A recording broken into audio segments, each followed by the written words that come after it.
This is the Consolidated B-36 intercontinental bomber, sometimes referred to as the Peacemaker or the Big Stick. It was the largest conventional warplane ever built. It had tremendous range and a great payload. With its 6 piston engines turning, and later 4 more jets burning, the B-36 for many years projected America's military might.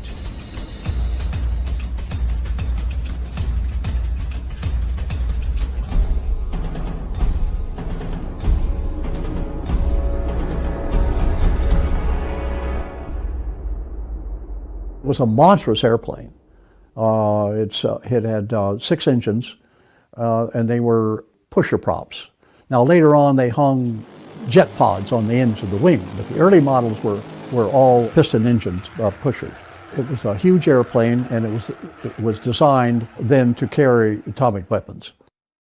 But by the mid-50s, its sheer size, cruciform shape, and middling performance worked against it in a world of pure jets. However, in its heyday, the 36 was the very pinnacle of successful giantism. Rather surprising given that a decade and a half earlier, the United States had all but abandoned the idea of operating massive aircraft known as XBLRs, or the Experimental Bomber Long Range. The first attempt, the XBLR-1, resulted in the Boeing XB-19. This was an ambitious and useful experiment that demonstrated the importance of 4-engined bombers. The XB-19 carried a crew of 10. However, its 150-foot wingspan proved too large for practical use.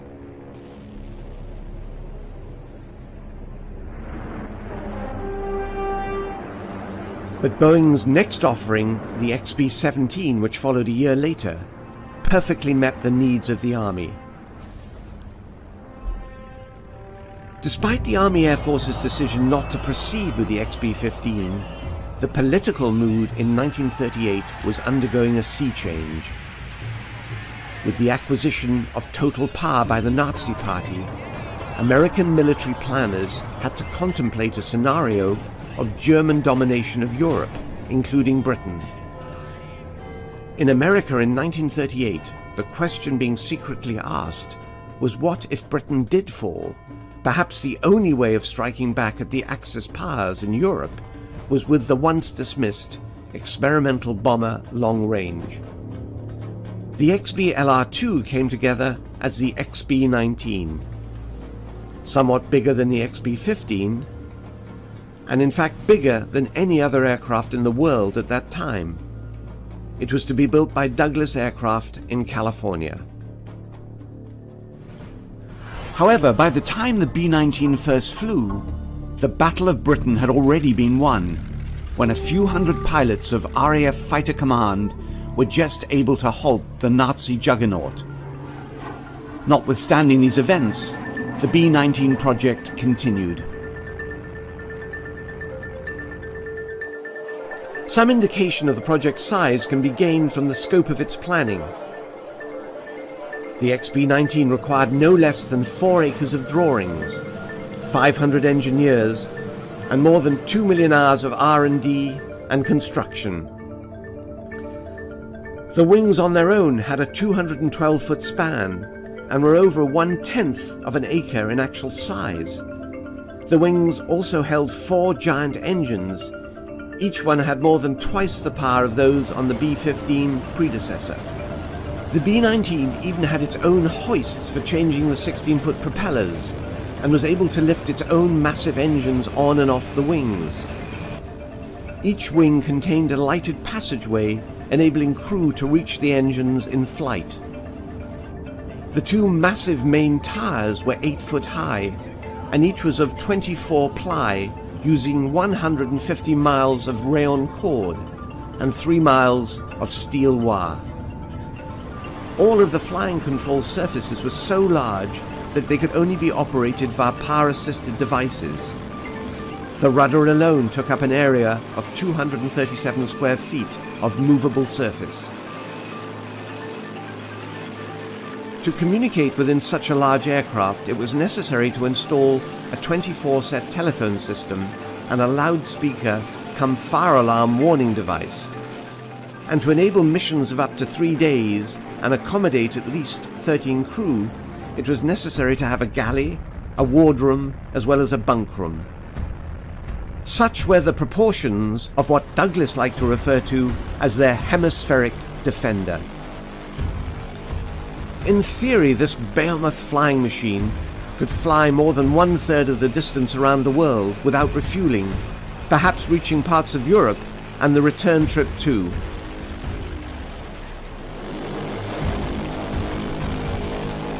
On June 27, 1941, the B-19 made its first flight from Douglas Aircraft in Santa Monica to March Air Force Base. Despite various suggestions to the local press at the time, the B-19 was really a proof-of-concept aircraft to explore what could be learnt about building giant aircraft. The B-19 also presented the same problems and lengthy delays as Boeing had endured with its 4-year development of the B-15. Knowing that many of the lessons recently learnt were already becoming obsolete, Douglas suggested that the B-19 be abandoned. However, the Army remained firm that the XB-LR-2 would be delivered. In fact, the Douglas Company's view may have been quite sound, as the war had necessitated that the 2 prototype long-range bombers be ordered 6 months before the B-19 ever flew. The Northrop B-35 and its competitor, the enormous Consolidated B-36, would use whatever data could be migrated from Douglas. In fact, the B-35's design was a totally different concept, relying upon advanced flying wing aerodynamics to gain maximum range, an idea that was far ahead of its time. Nevertheless, it was the Consolidated XB-36 which the Air Force adopted. It was a symbol of pure 1940s giantism, and likely would have benefited from some of the ideas incorporated in the B-19. However, it was a virtual flying gas tank, carrying with it all the fuel it needed for a there-and-back European mission. The Second World War had come and gone before Consolidated's giant reached production, and as Britain did not fall to Germany, the 36's absence had no impact on the conflict, although its presence became critical in the Cold War that followed. It was during this potentially cataclysmic test that America's Peacemaker really came of age. The newly formed Strategic Air Command under General Curtis LeMay would regularly fly to far distant territories just to demonstrate its enormous reach. It was all a very effective show of force, although by the mid-50s, one that was starting to be questioned. The airplane flew like a glider. It was easy to fly. Anybody could have flown it with 5 hours of stick time. It was a beautiful airplane. It's good that they never had to fly military missions, even with the 4 jet engines which were placed on later. The success of an earlier Strategic Air Command gamble with the B-47 Stratojet medium bomber demonstrated the need for a faster swept-wing, all-jet-power heavy bomber. Yet Consolidated felt they could still provide a ready answer. The B-60 arrived after a standard 36 fuselage was married to swept wings and tail surfaces. It was propelled by 8 turbojet engines. The concept would have been economical, but advances in in-flight refueling made it no longer necessary for massive fuel loads to be carried. The age of giantism was coming to an end. Strategic Air Command wanted a smaller, faster and more sophisticated heavy bomber, and Boeing's B-52 Stratofortress fitted the bill. And in terms of years of service for dollars spent, the B-52 was able to adapt and evolve in a way Convair's Big Stick never could. Still, credit where it's due. The B-36 was for a number of years America's sole intercontinental bomber and served as an effective deterrent, appropriately earning the type its other nickname, the Peacemaker.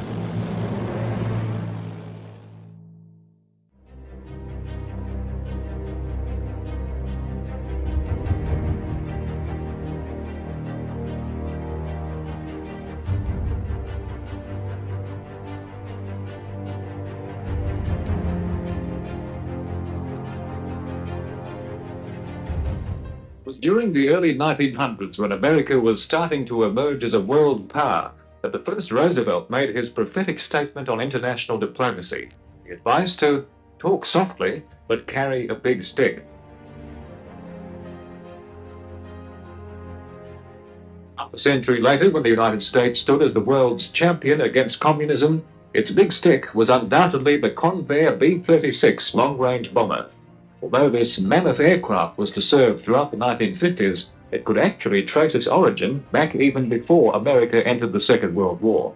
36 was to earn its apt, if unofficial, title of Peacemaker. By 1941, the United States Army Air Force had two effective heavy bombers at its disposal.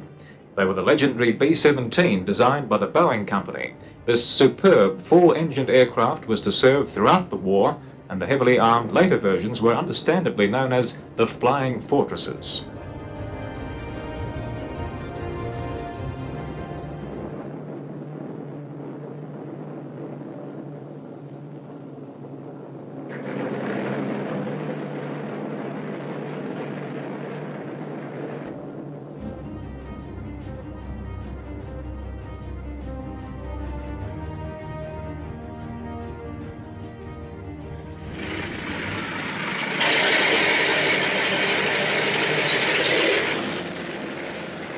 A slightly later model was the Consolidated B-24 Liberator.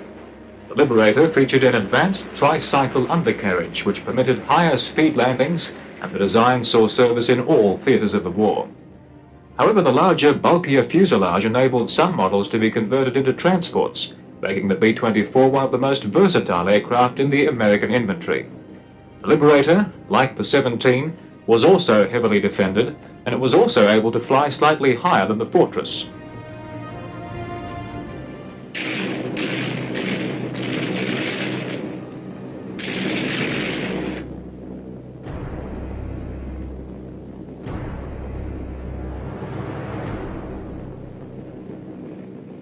But more importantly, it offered greater range, so it was often used for maritime patrol work, flying what at the time were considered very long distances on internal fuel.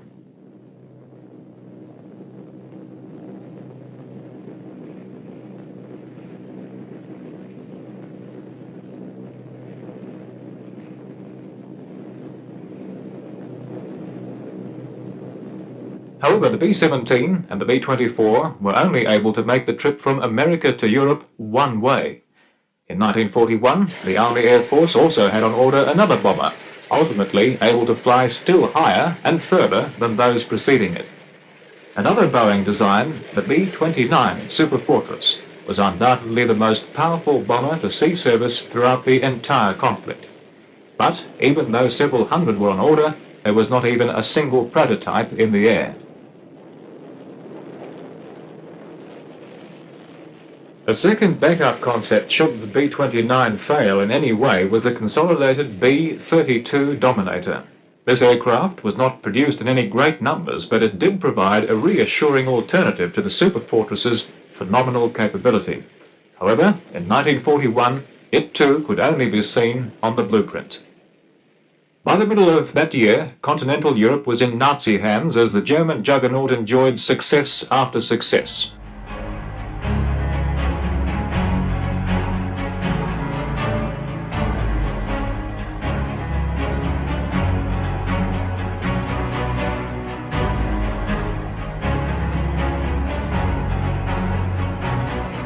More importantly, although Britain had regained some supremacy in the air, it still suffered from constant punishing bombardment from the Luftwaffe, which devastated its people and its industry. These raids, often at night, but sometimes in daylight, were seen by the German High Command as a means to bring the island nation to its knees.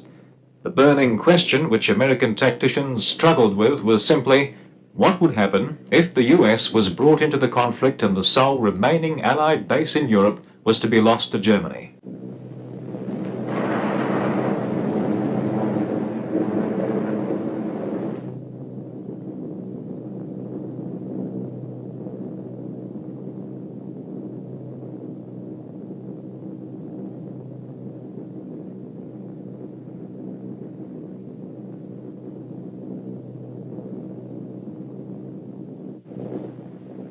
One possibility American strategists considered was the development of an aircraft with such phenomenal range that it would actually be able to start from bases on the American East Coast, fly the entire span of the Atlantic to deliver its payload, and then return to continental America without any form of refueling or fighter protection. The American aviation industry had produced long-range bombers in the past. The first of these was an early Boeing project, the XB-19. This aircraft was to have a wingspan of almost 150 feet, but needed all of the power of its four 1,000 horsepower engines to lift its 35 tons of bulk into the air. The second experimental long-range bomber was developed by the Douglas Company, and the prototype XB-19 was ordered in September 1936. This aircraft, with a wingspan of 212 feet, was still larger than the XB-15 when completed. The task required 500 men, 9,000 drawings, and 2 million man-hours, plus $1.4 million of the military's funds. It also cost Douglas an estimated $4 million over its original budget. Clearly, developing mammoth aircraft was an expensive business. Nevertheless, the XB-19 was a true watershed in aviation standards, not only in size, but also in innovation. It was the first aircraft built with retractable tricycle undercarriage and designed to have power-operated guns and a tail gun turret. Had it gone into production, it would also have offered a range of in excess of 7,000 miles.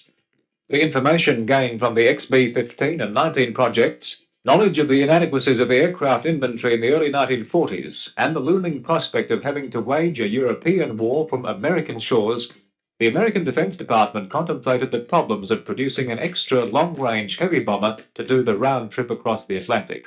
To do this, it called upon designs from Northrop and Consolidated. The Northrop design was nothing if not unique. The concept worked on the premise that if an aircraft could be produced without the drag effect of the fuselage and tailplane, considerable range would be achieved. Therefore, Northrop set about designing an aircraft which by any other name was just a wing, a flying wing. And on the 25th of October 1941, an order was placed for 2 XB-35 experimental bombers. The Consolidated design was more conventional than its competitor in shape, but certainly not in size. With an overall wing area of just under 5,000 square feet, the B-36 was to require no less than 6 engines placed at the back of the wing to push its massive 163-foot fuselage through the air. And on the 25th of November 1941, an order was approved for 2 aircraft in the hope that the first would be developed by mid-1944 at a fixed fee of approximately $800,000 each.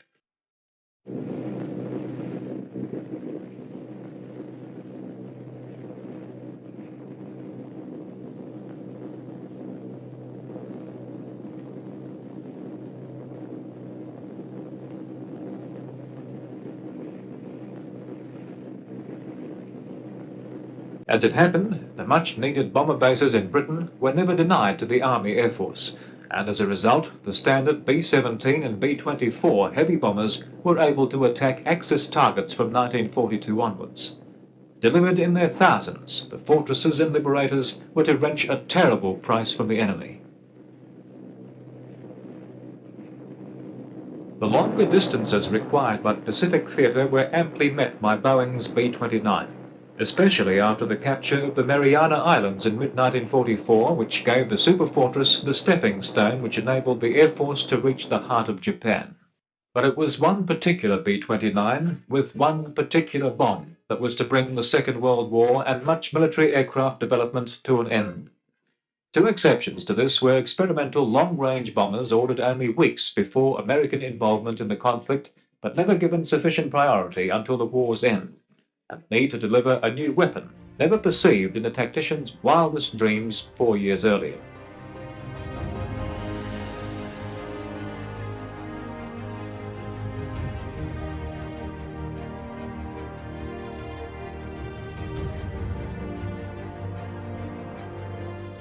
The first Northrop B-35 was actually constructed in the open and completed in June 1946.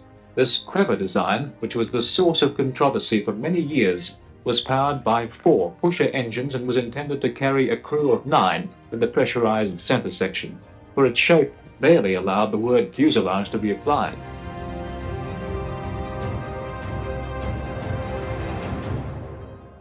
However, the radical new shape, which relied upon flaperons on the end of each wing in lieu of a conventional tailplane, was never to completely overcome stability shortcomings. But the flying wing must surely go down in history as one of the most brilliant aviation concepts ever conceived.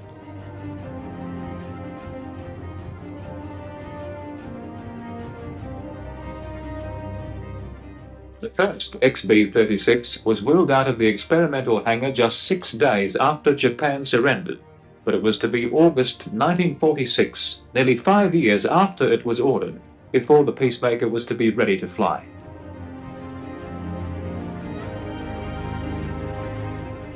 The prototype's single main wheels were 100 inches in diameter and the largest ever made for an aircraft, but this was to prove a major weakness. The 6 pusher-type engines were to have their air intakes on the forward section of the wings. However, this advanced concept for the time was also to provide initial difficulties in cooling the engines and would require later modification. On August the 8th, 1946, the first XB-36 under the command of Captain Beryl A. Erickson rolled down the Fort Worth runway with a total crew of 9 and 8,000 gallons of fuel.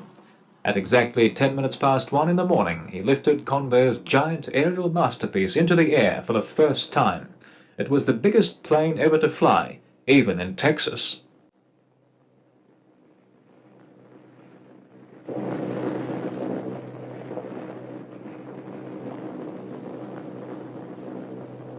The flight was to continue for no more than 37 minutes, during which time the undercarriage was to remain in the wheels-down position as a safety precaution. Erickson's crew on this and many subsequent occasions were to put the giant aircraft through many vigorous tasks which quickly identified the problems of giantism, one of the most formidable being the vibration caused by such enormous engines spaced out over the wide distances of the wing, and cooling was another problem, especially at high altitude. It was obvious that there would be many areas requiring major attention.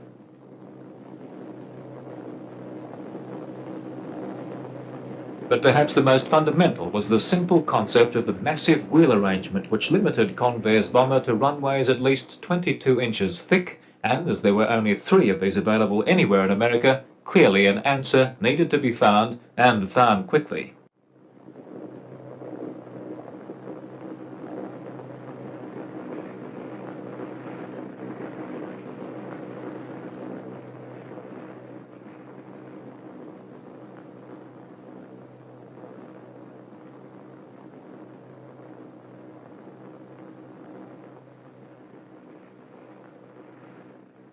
The answer came in what was considered another breakthrough, by combining 4 56-inch wheels into a group under each wing, thus spreading the B-36's phenomenal weight over the much wider area, thereby permitting the Peacemaker to use runways of half the previously required thickness.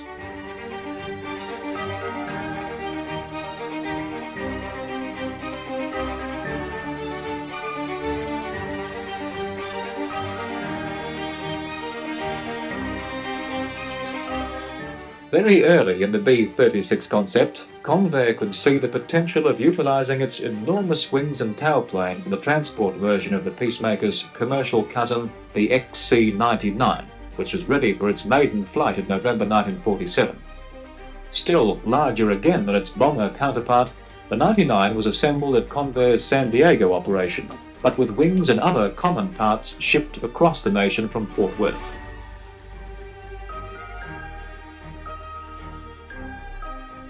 Here at Lindenberg Field, what had now become the world's largest plane was to demonstrate the potential that would lead to the mammoth transport and airline concepts that followed decades later.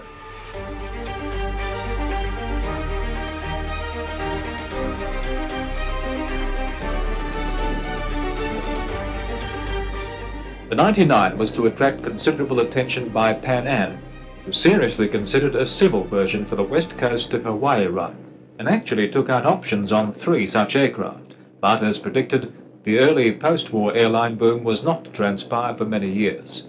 The XC-99 was never to see civil service, and the sole example produced remained in active service with the Air Force until 1957, and became particularly invaluable during the Korean War, when it was used to rush essential payloads from one side of the nation to the other.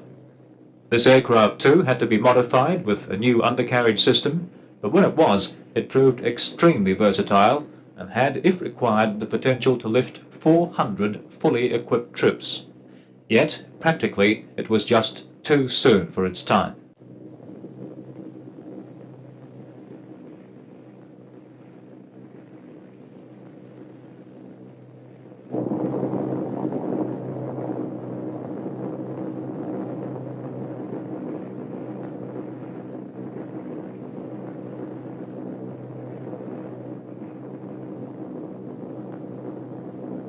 However, Convair's main interest had always been with the extra long-range bomber concept, and it continued to develop and refine the B-36 throughout the late 40s, emphasizing that this weapon alone provided the ultra-long range to strike virtually any target in the world and return to its base in America. Long range would require many hours of physical endurance for the crew, and therefore inside the 36's massive fuselage, adequate provision was made for sleeping quarters and a galley complete with a 2-burner stove. Ample provisions were always provided. However, the center pressurized section which held these amenities was actually no less than 80 feet from the forward control area, which was only accessible via a narrow tunnel spanning the distance. Heated food was packed in specially designed containers for conveying between the vast distances of the 2 pressurized sections. The tunnel also served as the only means to convey personnel from one crew section to another, and because of the distances involved, a small trolley was provided to enable each member to propel himself more effectively. Problems generated by the size of the 36 also required other unique procedures never previously required by other aircraft. Immediately after takeoff and before the plane was pressurized, a crew member was given the responsibility of examining certain vulnerable areas within the massive interior structure which formed the fuselage of the 36. Only then would the plane be allowed to climb to higher altitudes and continue with its mission.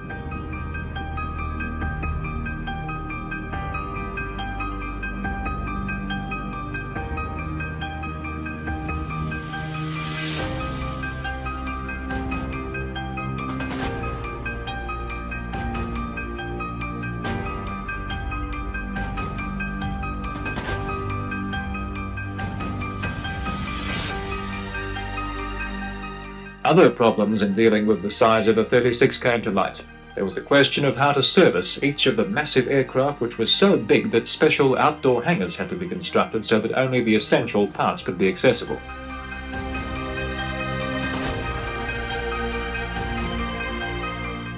And although the problems of engine vibration and cooling had been successfully resolved, there is no doubt that there were grave concerns with the viability of the B-36 in competition with other alternatives.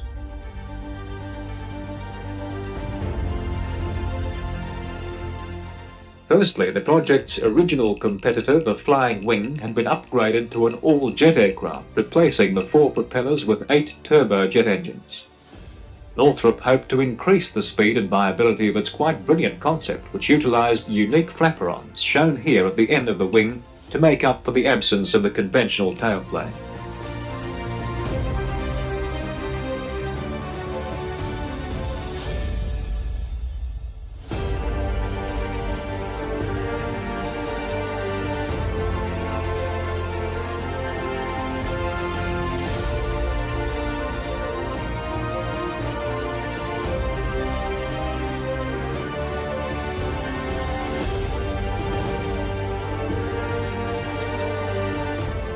Another and more conventional competitor of the 36 also came from the past. This was the Boeing B-50. The aircraft was really just a standard superfortress of Second World War vintage, but with more powerful engines and extended range from the underwing mounted fuel tanks. This range was enhanced yet again by Boeing's successful development of aerial in-flight refueling. Thus the Air Force had available to it a proven airplane combination which could fly the same range as the 36, but without having to address the problems of giantism. By the late 40s, due to these innovations, the future of the B-36 looked very bleak indeed. Its salvation came from two major developments. The first one, poetically enough, was also provided by Consolidated's long-term competitor Boeing. For Boeing developed the successful medium-range bomber entirely powered by jets, but utilizing captured German technology which showed the benefits of a swept back wing. Boeing's B-47 was to have the wing that was not only swept, but was so flexible that it could move within an arc of 17 feet. However, so that the wing could remain thin, the 6 engines had to be mounted in pods suspended from below. The outer pods contained 1 engine apiece, but the inboard pods contained 2 engines which were suspended several feet below the wing surface, and it was with this equipment that the engineers from both companies worked together to attach to the far outside wing of Boeing's Giant.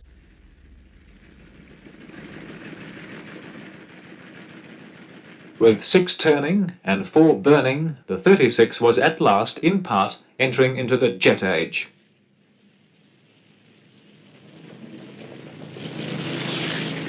The other event which was to secure the future of the 36 took place on June the 24th, 1948, when the Soviets closed the gate on Berlin, signaling in one step the beginning of the Cold War. Now, the growing concerns of communism polarized into an action which shocked the West out of its post-war complacency.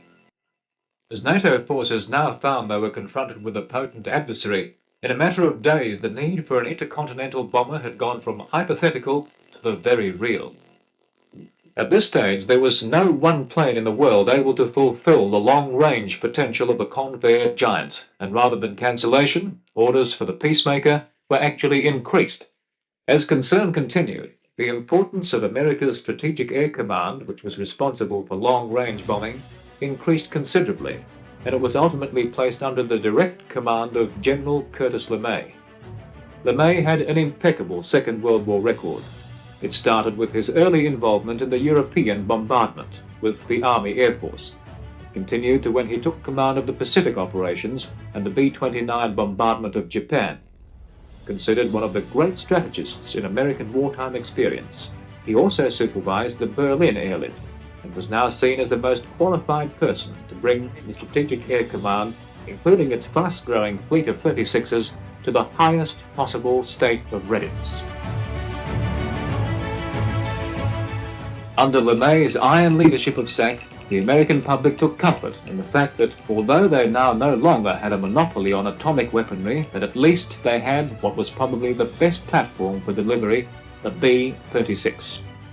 So concerned was the military about protecting its intercontinental bomber that security was stepped up to effectively a wartime footing, and personnel in SAC control rooms were required to carry firearms, even though they were in fact hundreds of miles inside American borders.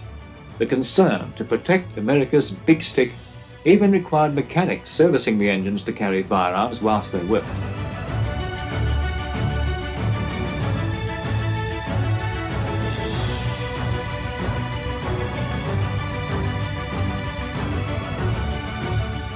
This is engineer. Engineer checklist complete. Ready for takeoff. Over. Pilot checklist complete. Ready for takeoff. Roger, give me 100% on the jet. Roger. Jet coming up. Engineer, give me full power. Full power coming on. Jet 100%. Takeoff tempo okay. Takeoff power is set. Everything stabilized. Engineer ready for takeoff. Roger. Cardinal Tower, Air Force 653, ready for takeoff. Air Force 653, Cardinal Tower, Roger, clear to roll. Roger, 653, rolling. Here we go.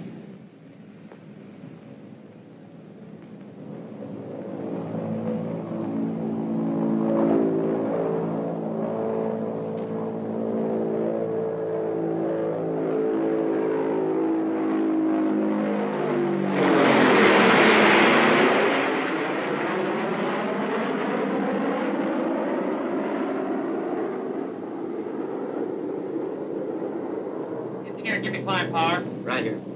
Climb power coming on. Give me 96% on the jets.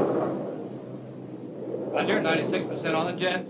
Usually flying as single aircraft rather than in formation, SACs, Peacemakers would practice bombing raids over vast distances and at next to no notice. The 36s utilized a K-1 bombing navigation system for precision accuracy. The K-1 system contained no less than 365 vacuum tubes and enabled the 36 to bomb at high speed in any weather. Pilot, go ahead. Pilot will be over the climb point in 20 minutes. The target was usually a radio signal from special trucks built to gauge the accuracy of SAC's aircraft. Although the fact that B-36s were to cost over $5 million apiece, they, together with the K-1 system and LeMay's insistence upon constant training, provided a combination which was anything if not accurate. Pilot, this is radar. We're over the IP. Pick up a heading of 197. Bob Flight Airport 653. Over the IP. Altitude 35,000. On an inbound heading of 197 degrees.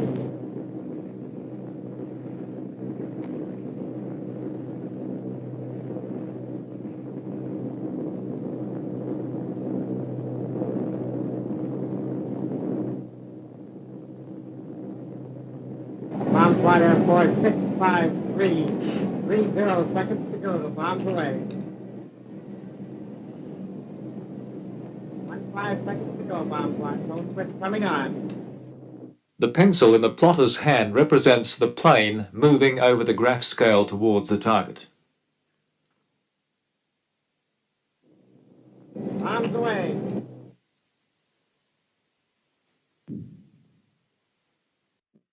However, despite the enormous potential of the Convair giant, detractors often considered its large size to make it a prime target for enemy fighters. And even before the first 36 even flew, the Air Force ordered a unique auxiliary, the McDonnell Goblin, as a Parasite fighter to be actually carried within the B-36. This incredible design consisted of the barest essentials and had fold-down wings which would enable the aircraft to be totally concealed within the 36's bomb bay. Never actually used with the Peacemaker, its flight controls were conducted from a B-29 mothership, and flight trials commenced in 1948.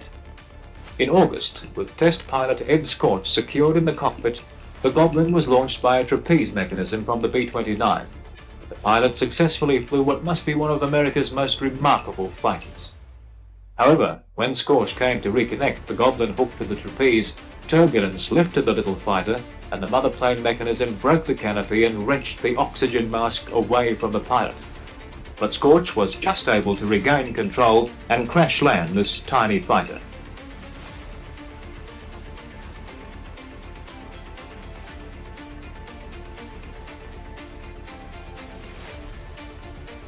This setback did not stop development. Second and only other Goblin produced continued its task. Eventually, on October the 14th, 1948, a successful hookup was effected and the Goblin pulled into the 29's belly. But this bomber-parasite fighter combination, although bold in concept, was never to be adopted because it seemed to present as many problems as it tried to solve.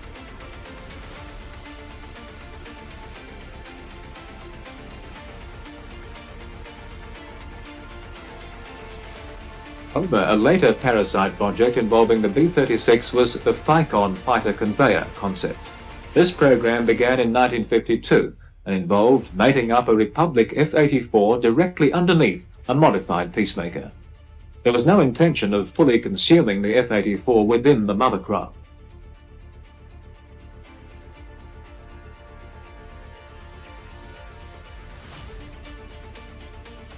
Not until after the aircraft and its Parasite were in the air would the fighter pilot enter into its cockpit, and he, working as a team with the highly trained boom operator, who was positioned in the mother plane, would attempt the delicate and skillful task of lowering the fighter via a large hydraulic-operated boom to a point below the bomber where the fighter could be successfully released.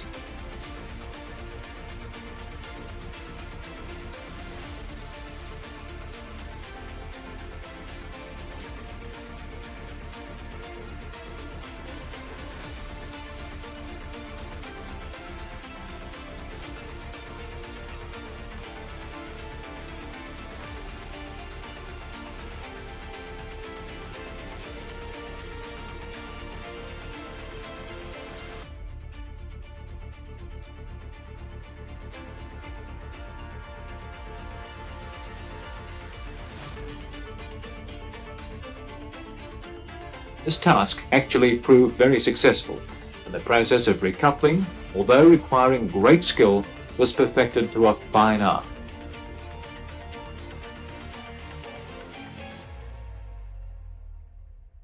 The combination of these aircraft provided many potentials, especially as the pilot was able to come and go from the fighter when it was in the docked position.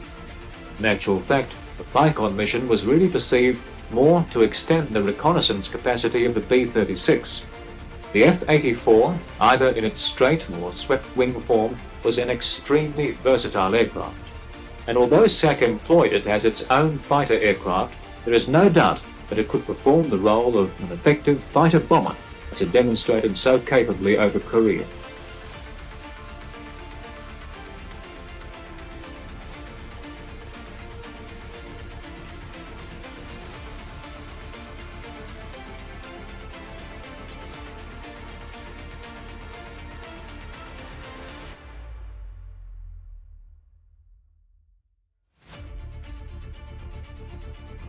That SAC could now carry such versatile aircraft thousands of miles to the very edge of enemy territory, and small compact nuclear weapons were under development at the same time, it seems probable that SAC could have used its Ficon combination in the bomber role.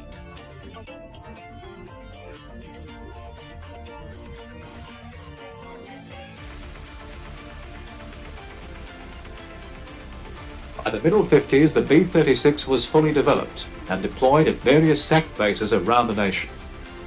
By the early 50s, SAC's Peacemakers were at the peak of their development, with the early engine and vibration problems resolved. With the support of jet power and modifications such as a new quick-action bomb bay door, the B-36 personified the ultimate intercontinental atomic bomber of the era.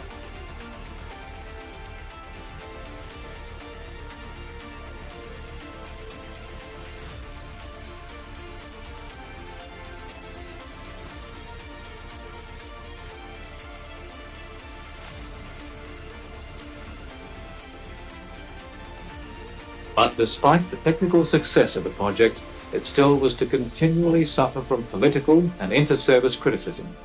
And even as early as 1949, there had been an investigation into the political influences relating to the 36, all of which came to nothing. But the Navy's resentment of the Peacemaker was stronger and probably more founded. Its promised 65,000-ton supercarrier was to have the capacity to deliver atomic attacks on would-be Soviet industrial centers, and was cancelled, partly because of the Air Force insistence that the 36 Deterrent was far more flexible and did not represent the eggs-in-one-basket philosophy of a carrier. What was equally important was that SAC claimed it was just as able to operate from the edge of enemy territory and in conditions that would have been impossible for naval aviation.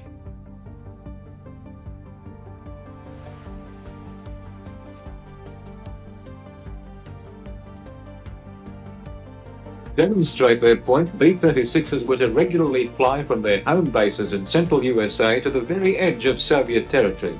Highly trained crews of pilots, navigators, radio operators, engineers and gunners would prepare for long hours of flight, often at very high altitudes, over thousands of miles to the frozen wastelands of Alaska.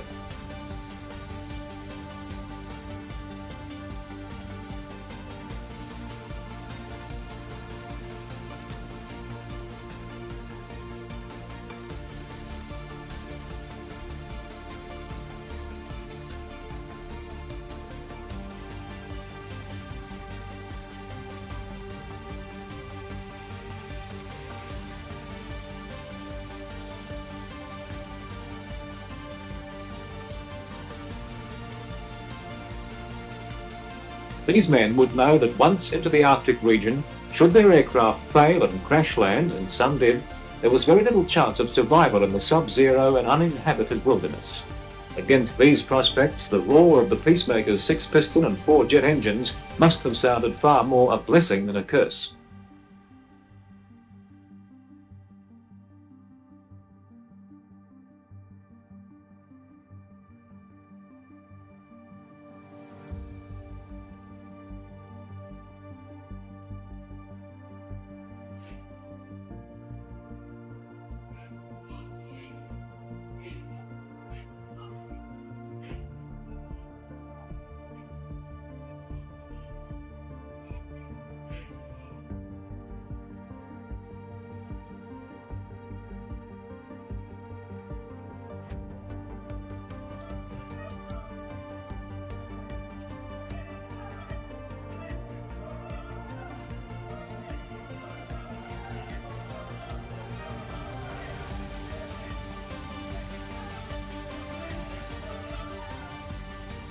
The Navy's criticism of the Peacemaker still continued. One time they actually made a formal request to the Air Force for the use of a 36 to test its defensive capability against Navy fighters. Outwardly it displayed very little defensive armament, but covered under sliding panels, the Peacemaker concealed 6 remotely controlled turrets, each with 2 20mm cannons. These turrets could be hydraulically raised as required, and when used in conjunction with the forward nose turret and radar-controlled rear turret, combined to offer no less than 16 cannons, covering every approach for a range of over half a mile, making the Peacemaker the most heavily defended aircraft in aviation history.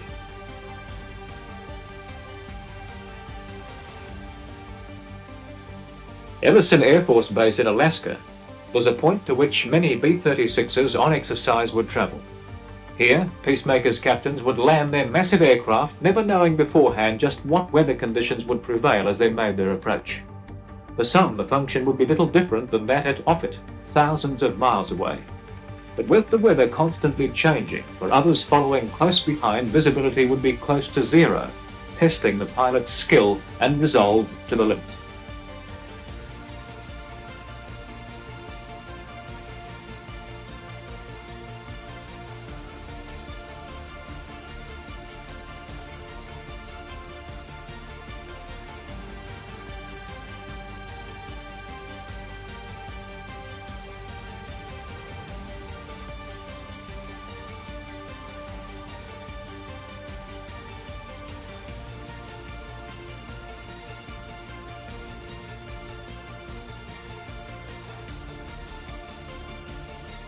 Once down, each aircraft would be quickly guided away to its service area, and waiting heated buses would be quickly on hand to collect the tired and weary crew, who, despite the winter protection, would doubtless be noticing the contrast from what might have been Texas to Alaska non-stop.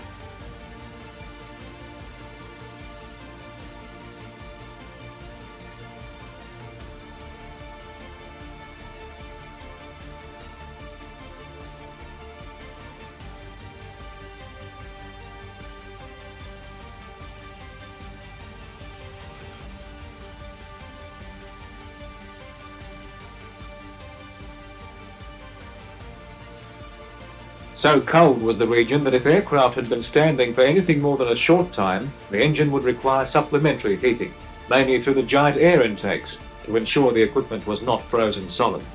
To achieve this, large mobile heating plants were developed which could pipe vast amounts of hot air into and around all the piston engines. The crew compartment was also given the same treatment, not merely to make the area habitable, but because the instrumentation and on-board equipment simply would not work effectively in such a cold environment.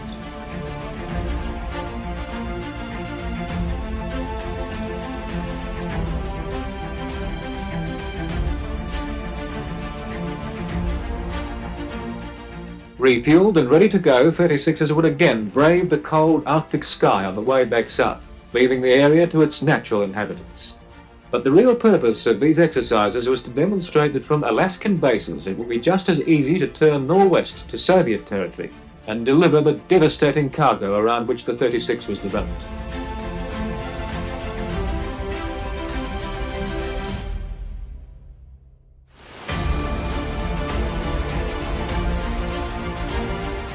Cargo of another sort was identified. Convair, which designed the 36, won the contract for the Air Force's first supersonic bomber, the B-58 Hustler, which was the culmination of Convair's long involvement with the Delta design. It was found that moving from base to base an as yet unflown bomber was not an easy task, until it was temporarily mounted under a standard 36 with its 2 inboard props removed to protect the Hustler wingtips.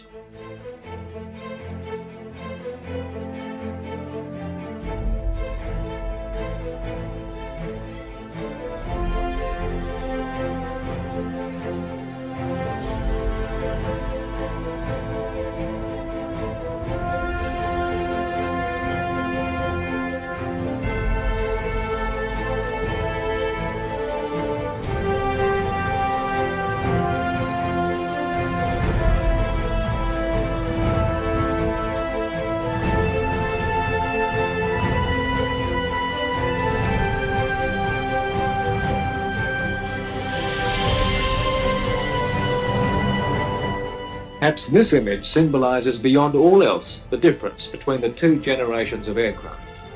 In the space of less than 10 years, quest to improve the speed of bomber aircraft had so radically changed the shape and size that tomorrow's medium bomber was able to fit comfortably under yesterday's heavy bomber. Clearly, the age of giantism was coming to a close, and yet Convair still held hopes for its mammoth in an upgraded form. The company produced the YB-60 in response to the Air Force requirement for an all-jet heavy bomber. Hopes were high at Fort Worth in April 1952 when the 60 made its first public debut. The continuation of the production line would guarantee the jobs of thousands of staff involved and subcontractors. It would have brought added prosperity to the city, which had produced the world's biggest bomber.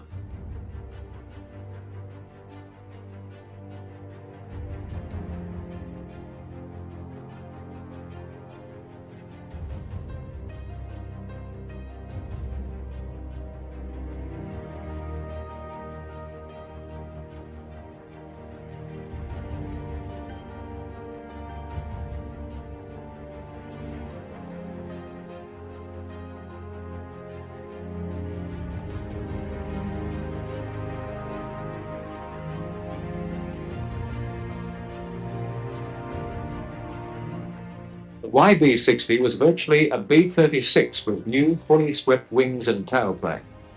Having no defensive armament other than the rear turret, the entire rear crew and quarters were omitted. Added power and less weight brought the YB-60 to a top speed of just over 500 miles per hour, and its production was achieved in rapid time, as 70% of its components were standard to the 36.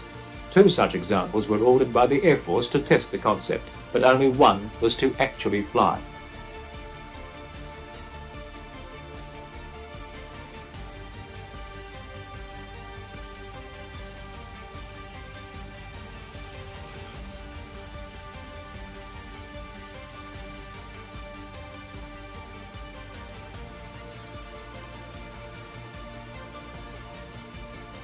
The apparent enthusiasm of the test crew was not shared by the Air Force. They preferred Boeing's all-new design B-52, the Stratofortress, which, although more expensive, offered better performance in range and speed, shown here next to the original Boeing heavy bomber.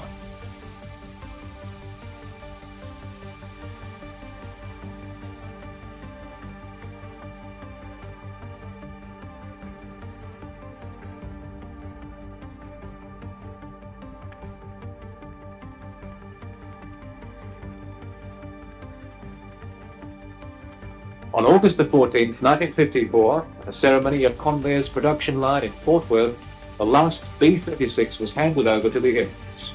Final delivery from the Peacemaker plant must have been a bittersweet affair for the Fort Worth people, because although Convair was to continue to use the plant for many successful projects, it was from this base that they had produced what was for many years the biggest plane ever to fly, and a plane that many would say, because of its sheer size, won a war without having to fight.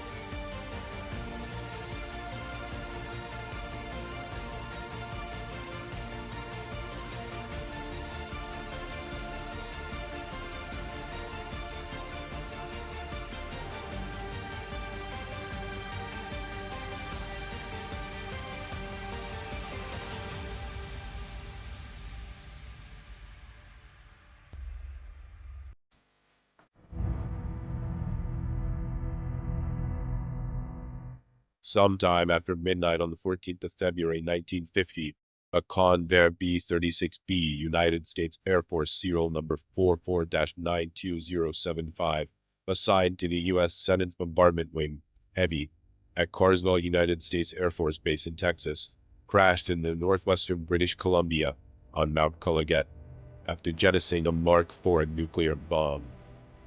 The crash became as famous as the first broken arrow, a U.S. military term for an accident involving a nuclear weapon.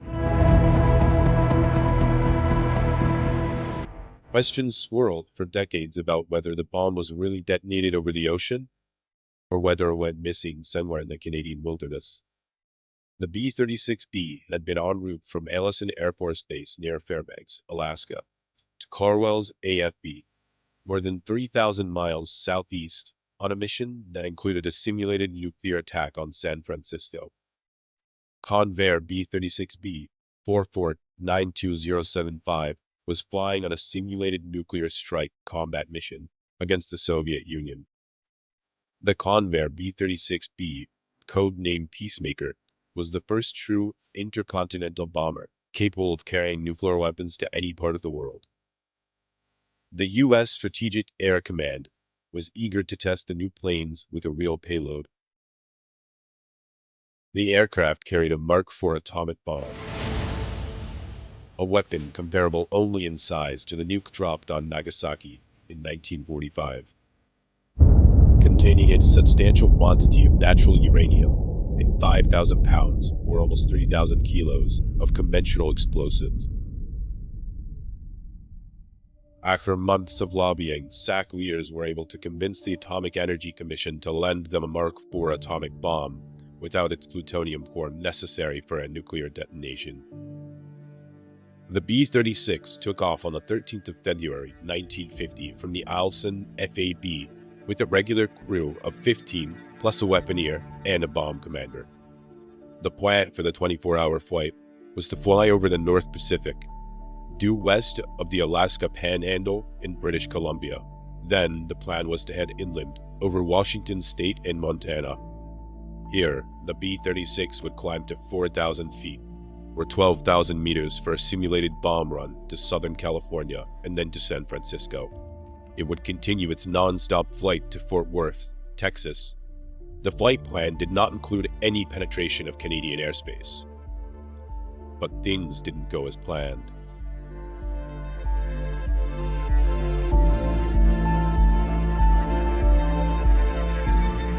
Seven hours into the flight, ice began to accumulate on the bomber's fuselage, and the excess weight put tremendous strain on the engines, 3 of which caught fire and had to be shut down.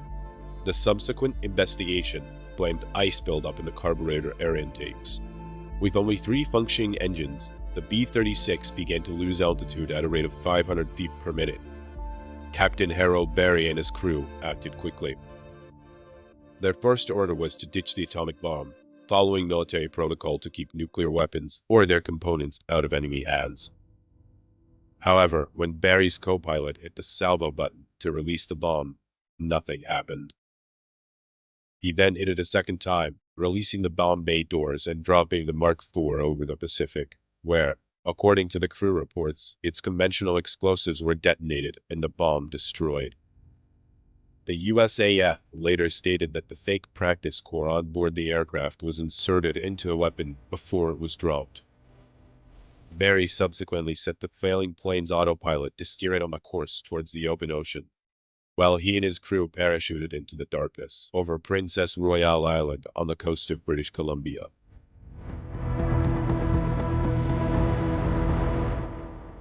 The abandoned B-36 cruised for another 200 miles, veering off its set course and crashing into the snowy flank of Mount Colleget, deep in the Canadian wilderness. The aircraft had been in constant radio contact with Strategic Air Command headquarters at Offutt, AFB, Nebraska, and within minutes of the bailout, the Royal Canadian Air Force launched Operation Bricks. Thanks to their efforts, 12 of the 17 crew members were recovered alive, including one man found dangling upside down from his parachute in a tree with a broken ankle. But 5 crewmen, including the weaponeer, Captain Theodore Schreier, were never found.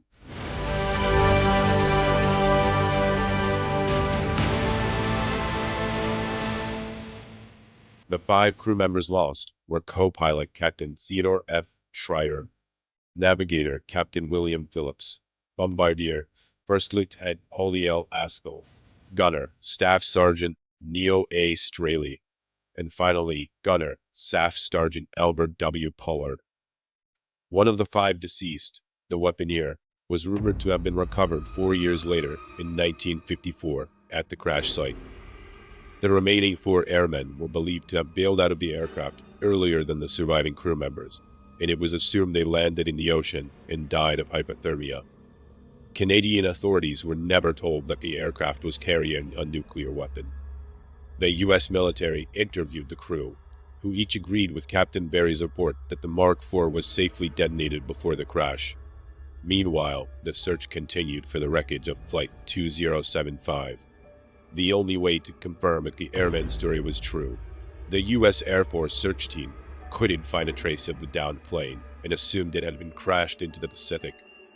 But 3 years later, a Canadian rescue operation searching for a missing oil prospector spotted the wreckage atop Mount Colliget. About 50 miles, 80 kilometers east of the Alaskan border, roughly due east of the towns of Stewart, British Columbia, and Hyder in Alaska, on the east side of the isolated Nass Basin, northwest of Hazelton, British Columbia. The United States Air Force immediately began an investigation.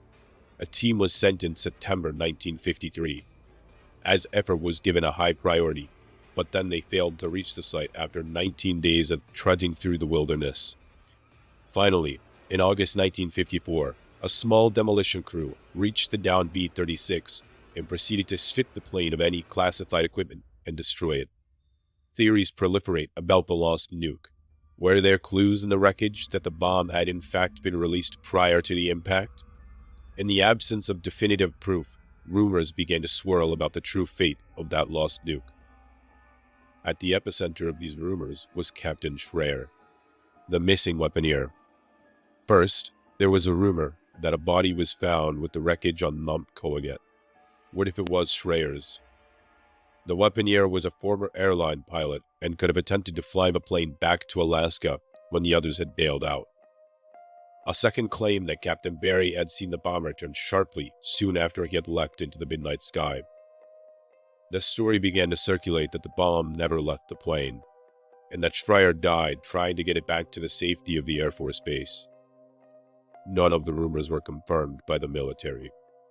In 1956, 2 civilian surveyors chanced on the wreck and noted its exact location, which otherwise remained unknown for the next 40 years. In 1997, one of the surveyors provided the coordinates to 2 distinct expeditions, one American and one led by the Canadian Department of National Defense, seeking to conduct an environmental analysis of the site. Both expeditions reached the wreck around the same time, and the members of those expeditions were apparently the first humans to set foot in the area since 1956. The Canadian-led mission found no unusual radiation levels. In late 1998, the Canadian government declared the site protected. A portion of one of the gun turrets is on display at the Bulky Valley Museum in Smithers, British Columbia. In 2003, an investigative team led by John Clearwater found something interesting. While the crash and ensuing demolition destroyed much of the equipment in the bomb bay, the bomb shackle, which is what held the weapons suspended there, remained impressively intact. Clearwater and his team concluded that if the bomb had gone down with the rest of the plane, and the shackle remained in such good condition, there would have been some clear evidence of the bomb in the wreckage, but there wasn't. In late October of 2016, a diver reported that he had found something that looked like a segment of a partially disarmed Mark IV nuclear bomb, the same bomb that the co-pilot had said they had dumped before the crash. The location near Pitt Island in the Inside Passage was mistakenly reported as off Haida Gwaii. The Royal Canadian Navy later confirmed that the item was not the Mark IV bomb. The more conventional explanation of the fate of America's first broken arrow was likely the truth. The only remains of the detonated Mark IV rested deep on the ocean floor. The crash of Flight 2075 may have been the first broken arrow, but it wasn't the last. Clearwater writes that in the first 24 years of the atomic age alone, the US and Soviet Union jettisoned or accidentally released 23 other lost nukes.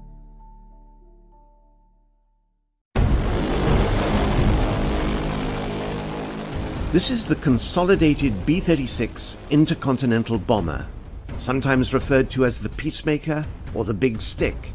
It was the largest conventional warplane ever built. It had tremendous range and a great payload.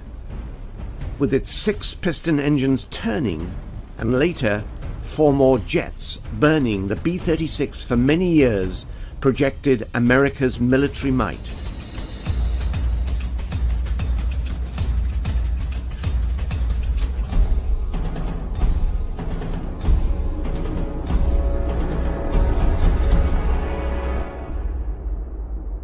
It was a monstrous airplane. It had 6 engines, and they were pusher props. Now later on they hung jet pods on the ends of the wing, but the early models were all piston engines, pushers. It was a huge airplane, and it was designed then to carry atomic weapons. But by the mid-50s, its sheer size, cruciform shape, and middling performance worked against it in a world of pure jets. However, in its heyday, the 36 was the very pinnacle of successful giantism. Rather surprising given that a decade and a half earlier, the United States had all but abandoned the idea of operating massive aircraft known as XBLRs, or the Experimental Bomber Long Range. The first attempt, the XBLR-1, resulted in the Boeing XB-15. This was an ambitious and useful experiment that demonstrated the importance of 4-engined bombers. The XB-15 carried a crew of 10. However, its 150-foot wingspan proved too large for practical use.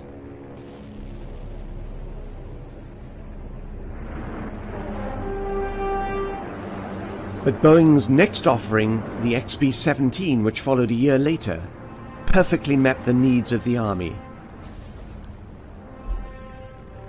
Despite the Army Air Force's decision not to proceed with the XB-15, the political mood in 1938 was undergoing a sea change.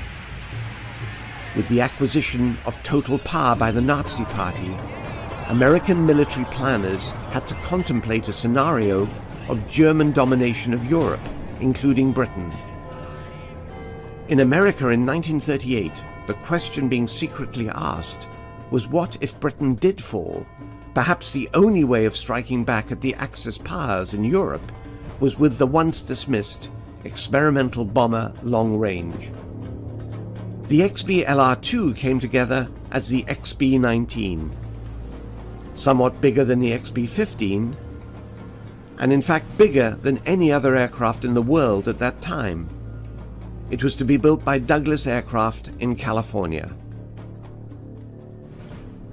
However, by the time the B-19 first flew, the Battle of Britain had already been won, when a few hundred pilots of RAF Fighter Command were just able to halt the Nazi juggernaut